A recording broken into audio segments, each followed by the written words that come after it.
Good morning.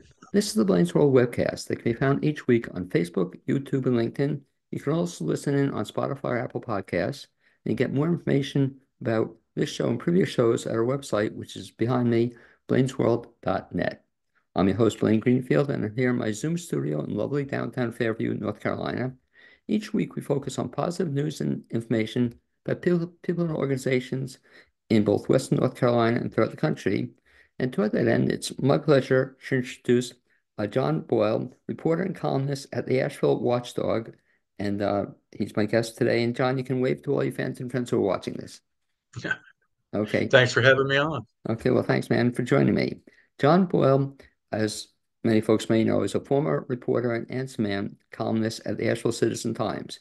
He currently is a reporter columnist for the Asheville Watchdog, a free local not-for-profit, nonpartisan news organization. John is a recipient of numerous North Carolina Press Association journalism awards, including the 2016 O. Henry Award for Outstanding Writing. And lest we forget, John, I think you're a multiple winner of the Best of NC award, the competition. And that's what Mm. do you get for columnists or a whole bunch of other things? I think it's print reporter at Mountain Okay, Express. right, exactly. So I Yeah. think you probably certainly print reporter, you probably set the record, but 47 years in a row or something. Yeah. About it was a lot. Yeah. Yeah. Okay, it sounds it. Hopefully it'll continue. Anyway, John, the question I always ask the first time I have somebody on the show is, as a kid, you grew up where? Well, I was born in Rocky Mount, North Carolina, but only stayed there for 6 months, and then I consider Richmond, Virginia, where I grew up. I was there till I was 20s. Went to college, came back, lived there till I was 30. And then you eventually came to Asheville at that time? Came in 1995 to Asheville. Yeah. We'd come here on vacation like everybody does and thought, oh man, what a beautiful area. And they had a job opening when I was really looking 2 years later. And so I got that as the Henderson County Bureau reporter back when there were bureaus at Right. the paper and kind When of when covered they're, everything. I was going to say when they were actual reporters too, for a paper. Man, I mean, we had five bureaus and probably 70 or 75 journalists back then. It Oh, was a, really? big operation. What a shame. So the question is then, so as a kid, you grew up a couple different places. Did you always know you wanted to be a journalist? Yeah, I liked writing. I thought for a while I'd be, the next great novelist, and got into college, and I thought, well, I really like writing and reading, and so I'll major in English, and I better have something to actually make money with. So I got a teaching certificate, and I did that for a year, and I realized it was always in the back of my mind that I wanted to do newspaper work. So, and I mean, God bless the teachers out there because that's the hardest I've ever worked in my life. I mean, and putting up with not they were nice kids, but they were just kids. It's like I had eighth graders, ninth graders, tenth. It was exhausting, and I did not want to spend 40 years, 30 years doing that. So after a year, I quit that, and I started freelancing after that. And that's when I knew like I really had the bug for writing. I never told you, I don't think, but I started out as a journalism major. And I remember one of the reasons I got out of it, I hated the idea of the deadlines, especially Yeah. I want to be a sports reporter. And I Uh, hated the idea of, writing and then having to come home at night and in 20 minutes you have to write the story. Sports reporting is the hardest journalism I ever did. I started out doing a lot of freelance sports, and I had what you're talking about. This is before laptops, so you couldn't take a laptop to the game. You're taking Right. all your own notes. You're keeping score of all players, like what they shot and everything. And then you come back and they want it the story in by 10:15, and you drive to downtown, file the story. Man, it was nerve wracking. And I remember I made one error in a like No, a math thing. I find that hard to believe. Oh yeah, and a math thing, and Yeah, I was like, well, they had fantastic editors. They right. caught me on one or two things like didn't add up, and then one made it in the paper, and I was like, man, I just don't know if I can. You end up writing on deadline as a journalist. Like when I covered meetings in Henderson I was County, going to they'd say the be same thing overtime. too. Right. Yeah, and I don't know why it was just for me, it was easier to write that kind of thing when because you sort of know what to expect. There's an agenda of what's going to happen. I mean, you go to a sports game and, Good hell, point. anything can happen. And plus there was a whole lot more record keeping with sports writing. really made me appreciate like Keith Jarrett and some of these other guys around town. Stan Pamphilis that was at WLOS, and even the younger guys we had at the paper. Bob Berghaus was fantastic at it. The guys that could go to a game, cover a game, and crank it out. It's a real skill. Well, the other problem I'd have, and I'm grateful I got out of it, was I also can't read my own writing. So you're saying you would take notes, and again, even that even for a show where I'm speaking to you, I have to type out everything because if I write it I, out, I'm lost. I learned the hard way because I do it. I call it scribble hand. It's kind of Right. abbreviations and cursive, and if I didn't go back and type it up, or at least go through it and read it and like notate over it what it said. If I waited 2 or 3 days, I'd go back, pull up a notebook. I'd be like, oh my God, I can't read this. I can't read this word. Yet now, the older I've gotten, I just record everybody now. I still take notes because I'm always fearful that the recording won't Right. work. Right. You probably are too doing the show. It's Right. like that little red light better be on. But it's Exactly. I found that I just rely more and more on the recording and make sure. And then we have a transcription thing we use and make sure you get it right. Do people mind you recording them? Generally not. Most people who are any kind of public official or somebody that deals with the media a lot, they just assume that you're going to record them. And then everybody else, I'll say, hey, do you mind if what I usually tell people is, do you mind if I record you? I'm not going to put this on the internet. It's for my purposes, my use only to make sure I get you accurately in what you're saying. And I don't think I can't remember. I've had one or two people say they prefer that I don't record them, but almost everybody. In fact, I've had multiple people say, no, I appreciate you doing that. One of them was Dean Smith. I interviewed Dean Smith over the phone one time. Brad Daugherty had started a garbage collection business out in Black Mountain. And so I called Dean Smith to get a comment or two, and I told him I was going to record him, and he said, "Yeah, I actually prefer that. It makes that way I'll know it'll be accurate." Very nice. How about people, or do you ever have this, who want to see what you've written before it's published? Do you ever get that? Yeah, yeah, and you know, we just don't do that. Like we don't do it at the Watchdog. We never did it at the paper. I remember one reporter one time let a politician read a story. It was a profile, and he wanted all these changes made, and it just got to be like, no, that's what you said. And then I sent one time, and for of all things, it was about the mining business in Mitchell County. There's a huge Right. mining business, feldspar and quartz, and they make some of the produce the best quartz in the world for growing silicon chips in Silicon Valley. And they're real secretive about like exactly where they get it and everything. And there was a guy, they were real nice, took me through the whole plant. He said, would you mind if I read it just to make sure my quotes are accurate? And I was younger and didn't realize we didn't do that. And I sent it to him, and he sends it to the VP of whatever and the public affairs person, everybody, and they come back with all these notations of things they want changed. And I said, look, you said it that it's not inaccurate. It's a quote. I'm not changing. I changed one or two things that were just very simple, straightforward things that did not change the course of the story. And then they were getting into wanting to change quotes and stuff. And I was like, I'm not going to do that. We're done. That's all. And I never have sent anybody a story since. I was going to say also that's probably the last time you ever did a story on that particular organization too. Well, yeah, partly because it was in Mitchell County and we Right. just kind of stopped covering things up there. But so let's talk about the thing that I think I know you best as and a lot of people in Asheville do, as the answer man. And talk about Right. that concept. So when did you start writing the answer man? I look back one time and we were pretty sure it was 1999. There was, and I started, so I was doing columns full time back then. I was doing three a week, which doesn't sound like a lot, but actually kind of gets to be a lot. It sounds And like and I had a column due for it was Friday. I had a column I had to get in for Monday, and I had nothing. I was like, I don't know what the hell I'm going to write about. And then I used to get people would start send me questions all the time and say, hey, why don't you look into this, or why is this? Why are there all these markers out in Canton by the side of the road? So I thought, Okay, well, I'll just answer a couple of these questions, and then being a natural smart aleck, I'll throw in my own smart aleck responses. So I did that, and it ran Monday. My editor was cool with it, and then when it ran, I got probably five more questions.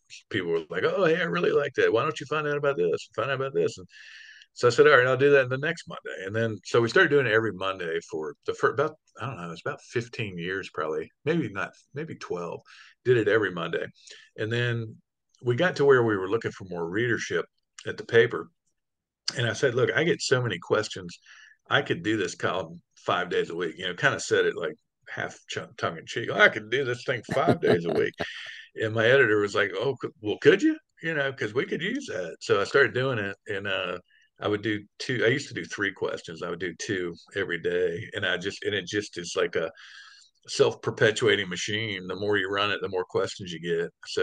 And I'm still doing it over at Asheville Watchdog. I do it on Mondays and yep. What do we do? Tuesday and Friday. We still run it, and I do two questions each day. So I'm still doing four a week, and I get. Don't tell them this. I mean, I get enough questions to do it every day Well, over there too. I won't ask you now to give contact information. I was going to ask you that. So I assume you welcome the questions? Oh, sure, sure, yeah, and we put it at the tagline of my columns is how to reach me, and it'll say, "Do you have a question? Send it via my email address. My phone number's in there." Oh no, so I no, I welcome them. That's what, and sometimes we get some that turn out to be good news stories too. You think it starts out like, oh, that might just be a question and answer thing, but then it turns out that's a good story. And what's So it's interesting, helpful for that.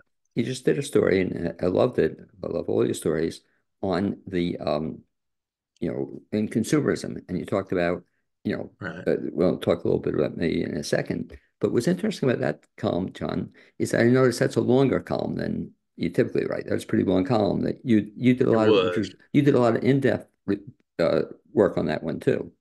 Yeah. Yeah. And that, honestly, that could have been a story too.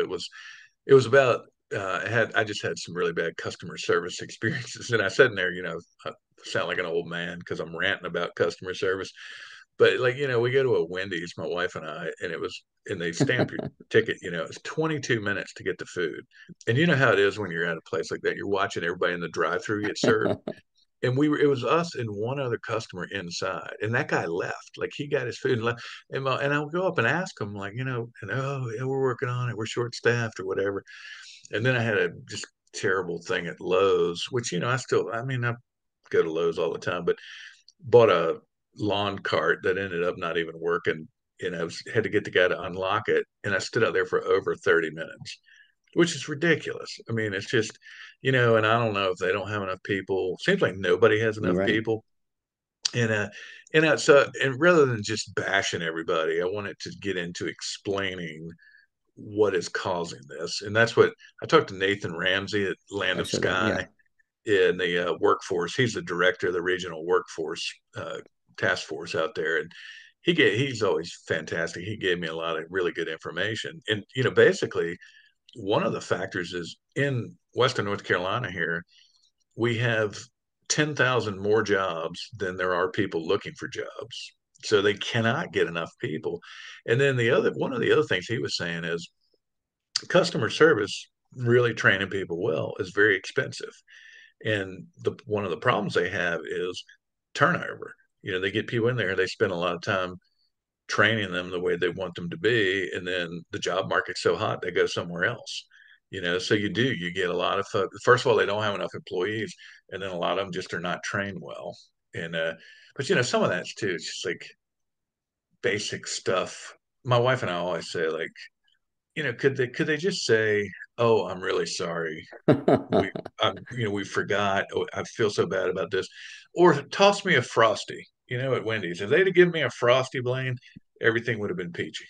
Well, why I like that column so much, John, and you do this with a lot of your stuff, is still it was a balanced approach. In other words, I liked you talk about some of the things you didn't like, but then which I really liked, you gave a positive kudos to several people, and you explained, so it was really, I thought, well done. You started out here was Yeah, your concern, but then it became a positive article almost in how it ended up. right. Yeah, because I got thinking about that, and you think, and you know how we all do this. You tend to remember the negative Right, experience rather than the normal or positive experience. So I was thinking, like, I go to all these places all the time. Generally, it's uneventful. You get what they say right, thank you or whatever. But and so like we go to Costa's Kitchen here in Fletcher for sure, breakfast. They're always wonderful, fantastic service. Always check on you, and like Blue Sky Cafe, I mentioned those guys, and then like Aldi, the chain right. is those people are always really nice, and it's boy, that's a fast paced environment they got. And Trader Joe's, I hate their parking lot, but they always have a ton of people inside that, man, you never have to look hard if you want to try to find something. I mean, there's always people out there and plenty of cashiers. Well, I have a belief. I always tell folks, hey, you can complain all you want, but every time you complain, you should also say five positive things, So complain all you want. And so you may know in my blog, I have a Blaine's World Best Award. And I just love doing Hmm. what you're doing. I love catching people doing cool stuff, and Right, and you right. do that a lot going out of your way. The most what's the most unusual answer man question you ever had, or one of them? One of them is, and I'm sitting here looking at my backyard right now. One of them was, can I bury someone in my backyard? And Okay. I thought, well, I don't know if I want to ask a lot of questions about who you're looking to bury. It was they were asking about, like, if a relative dies, can you bury someone in? And the answer is yes, you can.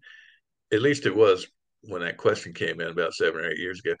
But you gotta, there are rules about you can't do it near a water source, which makes sense. Right.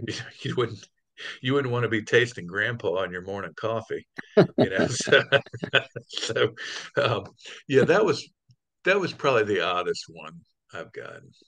Part of that, I just did a webcast a couple of weeks ago on a crematorium for pets. Oh yeah, yeah. So I thought it was kind of interesting.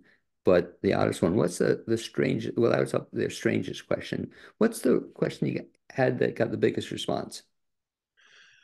you know as much as it pains me to say this, probably people had a strange fascination in Buncombe County with Golden Corral. Okay, uh, sure. People wanted a Golden Corral so badly in this town, and there's one in Hendersonville, but that's the only one. And there used to be one. There was one a long time ago, and it closed, and they were going to bring another one. And the guy, he had applied for the permit and everything, and then it fell through and didn't come. And I would not do that question until I had three different people ask me, and I was ending up doing the updates on it about every 3 4 months. And finally, the guy, his business is in Greensboro, and like the last time I called him, I said, I'm really sorry to keep bugging you, but this should be an indication of how badly people want a damn Golden Corral in this town. That one, and then like Costco is another one. Yeah. People really want, like big retail or unusual different retail or restaurants. They're really fascinated by, and they really read the daylights out of it. One of your favorite columns you just did, and I know you're getting a good response on it, but talk about the one you just did for the building, which I was so sad to see close, Yeah, where the Citizen Times was. What was the yeah, idea that behind was that? that was a bittersweet one. The Citizen Times is at what was at 14 O Henry Avenue downtown since 1939, and the newspaper built that building. It was, and I forgot to put this in the column, but it's really fascinating. They built that during the Depression. I mean, it shows Right? you how rock solid the economy for newspapers was. And it's an unusual building. Some people think it's kind of ugly. I think it's kind of cool looking. It's a very iconic.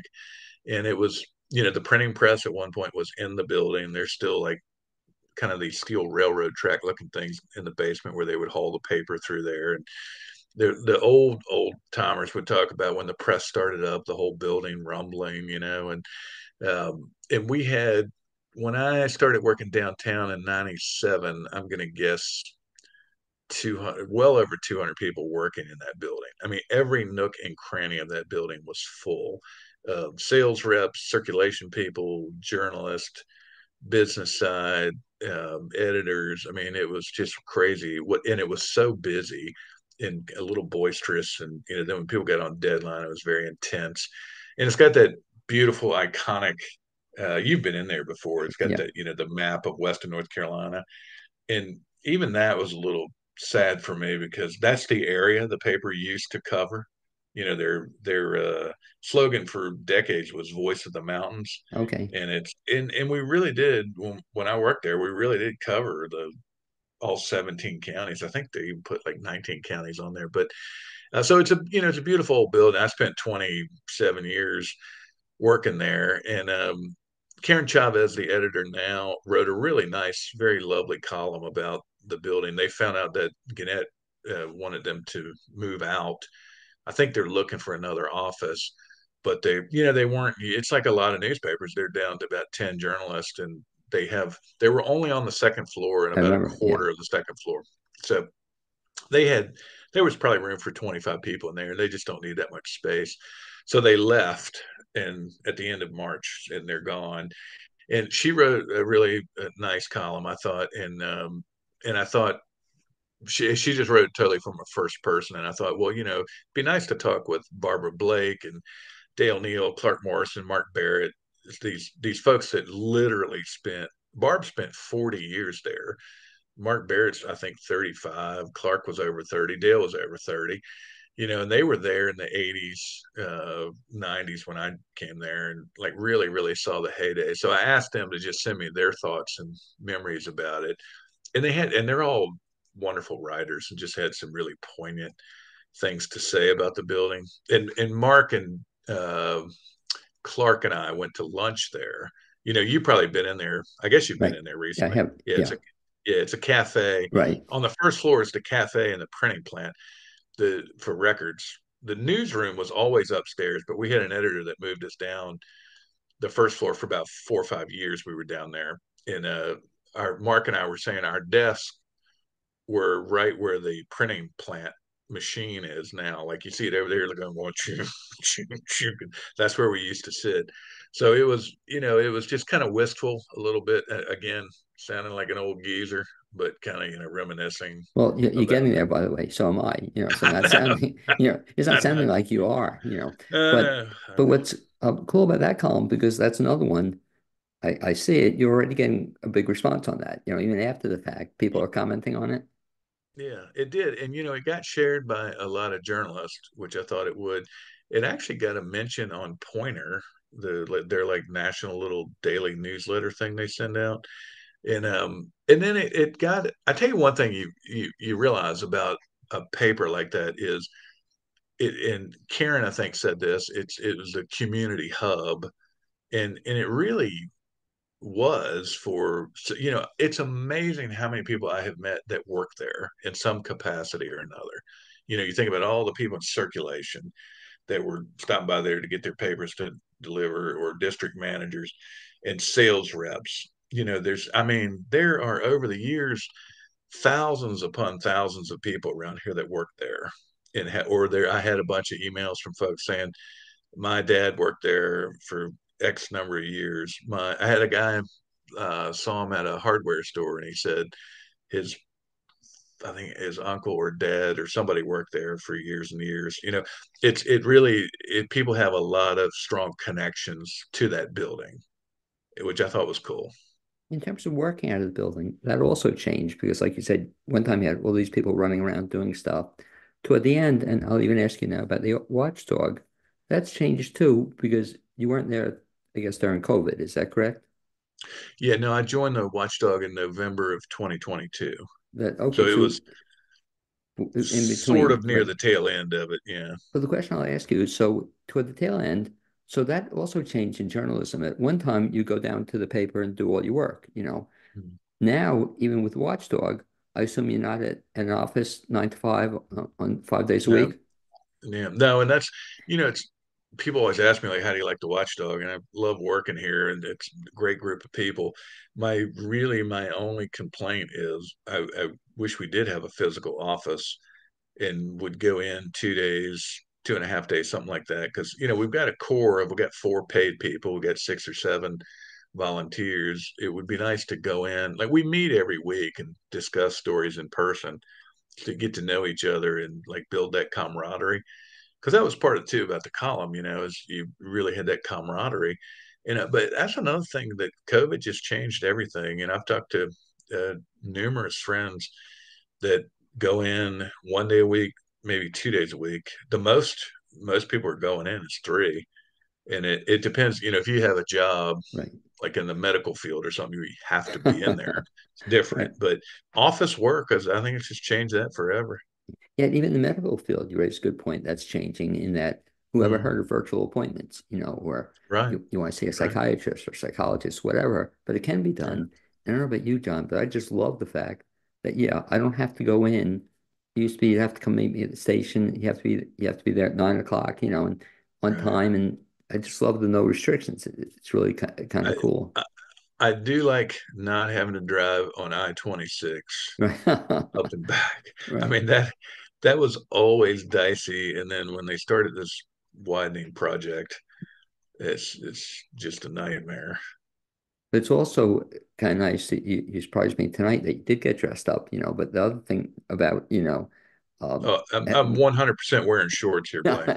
exactly. Or no, the problem they tell you with doing this interview, the dog better not run by, or you have to run after the dog, hopefully wearing shorts. But you've heard those Yeah. stories. That'd be Oh, mine. something to, In fact, I'm hoping mine stay quiet because they will.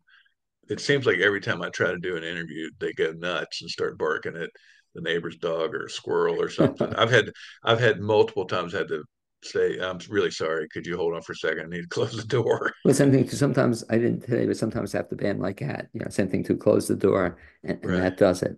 John, talk in our remaining time here a little bit then about the Watchdog for the folks who aren't familiar Right. with it. And by the way, please mention this as well, which is very nice. You can get it sent to you via email. But what exactly is the Watchdog? Sure. It's a nonprofit news organization that's donor supported. So and it was founded in, yeah, sounds familiar. No, I did, It but was, I donate. okay. Well, thank you for that. It was founded in 2020. There was a group of retired journalists that don't know how to retire.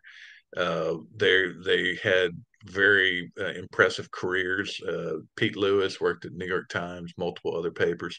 Sally Keston worked at Fort Lauderdale Sun Sentinel and a couple other papers in Florida, won a Pulitzer Prize. Tom Fiedler was a Miami Herald's editor for a couple of decades and has a Pulitzer Prize under his belt. And they saw a need for not replacing the daily newspaper, but a need for more in-depth reporting that takes a lot of time.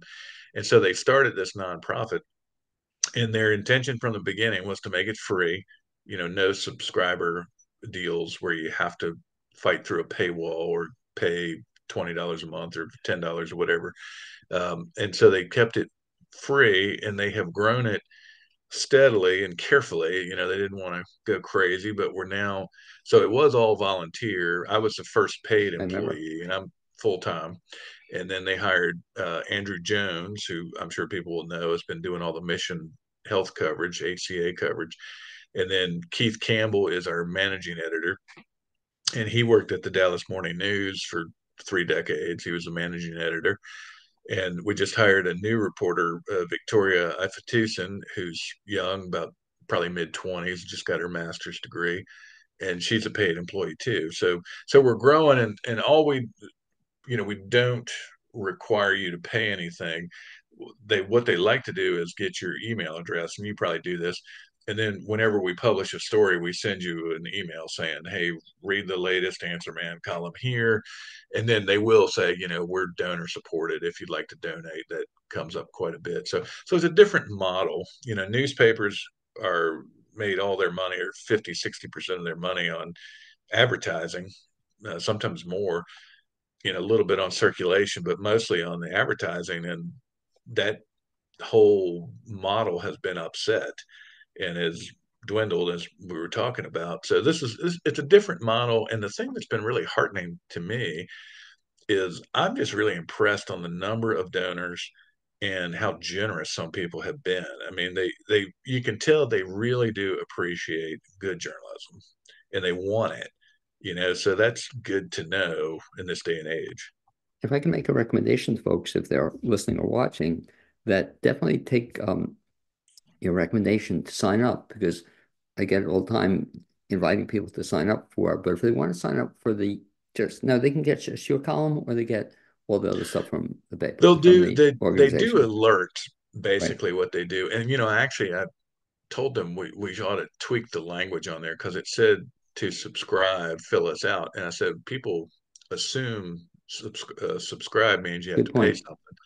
And so I said, just change it to get alerts, sign up. So we'll send you whenever they're, and it's not just mine, but like when we publish Answerman, usually that morning we'll put an alert out, an email alert saying, hey, if John Boyle's writing about whatever the topic is, Duke Energy's bills and why they're so high, put a link in there. You click on that, it takes you right to the story for free.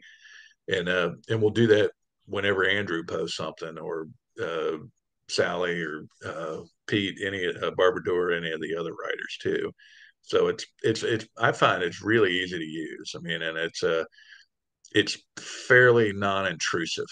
You don't get 20 emails a day. Well, not only is it easy to use, John, I'm grateful for the fact that even after you sign up, you don't have to verify that you signed up 17 times. You know, Right. did you sign this up? And then write us back again. And there's also, right, there's no password on it, I think, which is great, right? Mm-mm. Which I No, love. it's Yeah. So I yeah. just get your column whenever I see it. Very exciting. So if people want to do that, what's the easiest way to do that? Yeah, so just go to avlwatchdog.org. And if you Google Asheville Watchdog, we're going to come up, but avlwatchdog.org will take you right there. And then you can you can read any of the stories that are up there. And when you click on a story, it's going to pop up a box saying, "Would you like to get news alerts when these stories publish?" And then that's where you just fill out your email. All they ask for is your email address, and and then the donor box will come up. You can click out of it if you don't want to donate. But it's very simple, and I get, because I'm on the alert list too, so I get the alerts, and it's not, I'll get when we publish stories, and then every now and then, like we're doing an event um, coming up next week about the future news, and they will send out alerts about that. Hey, just so you know, we're going to do this in-person event at this locale, and you can find out about that as well. You must have read my mind because that was the last question I was going to ask you. To talk about this event and where and when Right. and why should people check it out? Oh, I better not mess this up, Blaine. It's in Or fact, if you want, I can put pause. You want me to pause for a second and yeah. look it up? Pause for a second. Yeah. Okay, that they agree. Let me just pause. Hi, Blaine Greenfield here with the Blaine's World webcast. We're speaking with John Boyle with the Asheville Watchdog. And just before we were talking, John, about an exciting event you have coming up. I think it's next week already. What exactly is that event? Right. We're holding a forum about the future of news media locally in the area. And then we'll probably talk too about the national perspective on things too.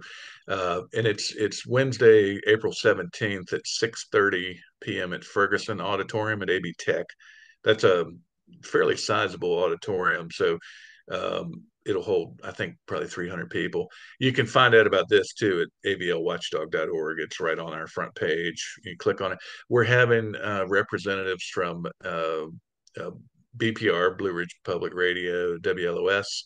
I'll be on there. We got Pete Lewis on there, and we have Mountain Express's managing editor as well. So we've got a pretty good representation of local media on there. And it'll be kind of a panel discussion. Keith Campbell, our editor, will moderate and ask questions. And then I'm assuming too that we will also take questions from the public. And I assume also, or I shouldn't assume, I'll ask you. Nice thing about this, there's no charge to this. It's free. Yep. Yep. We've been doing each quarter, we've been trying to do some kind of public event in to just sort of build community and get folks coming out on hot topics. And the one on Mission Hospital back in Oh, January, sure. we had, I don't know, probably over 300 people at that one. And that one went really well. This one, I think there'll be a lot of interest in this. It's especially in an election year when you talk about this kind of subject, future media, because we were talking beforehand, Blaine, about one thing I like to tell younger journalists, and we were talking to a class of journalists last week, Sally and I, And I say, people are like, "Oh, journalism's dead." It's not. It's far from that, And there's a lot of young people that still want to go in it, and I encourage them to do it because there's still a tremendous need for reporting, accurate reporting, and on platforms that people can find the easiest and that they use. That that's the thing that's changed more than anything. It's the platforms. Used to just be, Right. we talked about growing up with a newspaper. My household, my parents would get morning and afternoon paper every day, and it was just a part of the furniture in the house, and so it's changed. Now it's on a website. We're website only, and so I think that part of it is pretty cool. And there's always going to be a need for people to get out there and tell these stories and hold people accountable. I think you're certainly a good example of that because I remember when you did make the switch a couple of years ago, I was really upset, because no offense to the paper, but I read it 98% because of your column. I kept the subscription Mhm. all these years. And so when you said you were leaving, the paper, which I, didn't grow up on, but I lived with so many years to Long do time. the web, I didn't think that'd be the end of John Boyle, but you can't get rid of you so easily, huh? No, no, that's been heartening as well. That I think that I do still get some folks that say, "I really miss your columns. I wish I could find them." And I always tell them, "Well, they're online for free." You still have probably a small percentage of folks that just still hate computers Right. and don't want to do it. And I think, I still like a print product too. I'm an old man. I like to go get the Sunday New York Times and read it all week long. And but I do think people are getting more and more comfortable with online, finding things online. We're on Facebook as well. We're on Instagram. We had, and you got to do that stuff because that's where young people are. And it's you really want to reach them to keep this going. And you brought back memories. You talk about as a kid, grew up. I would actually read 3 to 5 papers, New York papers, Wow. and I love them. I was just Yeah. a newspaper junkie. And finally, my wife told me, wake up. I was getting so many newspapers, even home in Asheville, getting the Citizen Times, I was getting the Wall Street Journal, I was getting, and Mm. it was just piling up, John, and then I had to throw them Right. away. Right. And I know. now, do I love it reading on my iPad? You just get used to it. Yeah. And I Yeah. guess the point you're saying, times change. If folks, to wrap up here, folks want to, first of all, track down the Asheville Watchdog, the website again for that is what? Sure. It's avlwatchdog.org, or you can just Google Asheville Watchdog. You'll find it there, and you'll find at the bottom of articles is contact information. At mine, it's got my email and phone number on there. You're welcome to reach out to me either way. And I have to give you a compliment and thank you for this as well. But I don't know how you do it. But if you contact John Boyle, chances are he's going to respond to you. It's just, I I you, try I you, try my best. boy, do you do a damn good job of it, because Oh well, thanks, over the thanks. years, usually I think it's of a positive nature. I'll compliment you or say thank you. But even if I bitch about something, you'll respond. So I thank you for that. Yeah, I generally always try to. In fact, that's the first thing I do every morning is try to go through all my live emails before they go to the dreaded second page of emails where you you might not see them. Yeah. Anyway, John Boyle, I'd like to thank you for being my guest on the this edition of Blaine's World webcast. And I'd also like to thank my producer, Cappy Tassetti. Hopefully, I'll actually see you in person at some point in time in the future, man. Thanks. Yeah, thank you, Blaine. I really did enjoy it. Likewise.